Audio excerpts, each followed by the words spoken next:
बस 3-4 घंटों में तो आ ही जाऊंगी। 3-4 घंटे? तुम्हें पता है 3-4 घंटों में शादी की कितनी तैयारियां हो जाती है? मम्मी जी, मैं भी तो शादी की तैयारी के लिए ही जा रही हूँ। अभी तक मैंने 5 sari, 4 set, oh my God, 2 घाघरे और 2 मैचिंग पर्स ही तो लिया है। इतने सारे शॉपिंग? ये सब शॉपिंग तेरी है या पूरे परिवार की? कैसी बातें करते हो मम्मी जी? अभी तो 2 ड्रेस बुटीक वाली को दी हुई है, बस वही तो लेने जाना है और घर का काम भी तो बाकी है। लो, हो गई शादी की तैयारियां। सुबह 8 बजे सोकर उठेगी महारानी तो कैसे काम चलेगा?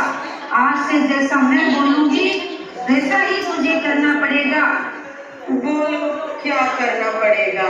सुबह 5 बजे उठना, घर को बुहार लेना,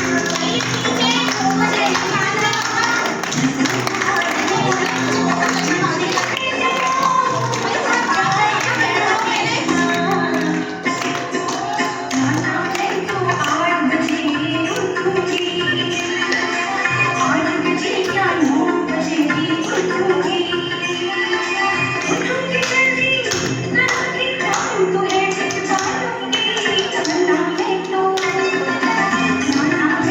9 बजे भी उठूंगी।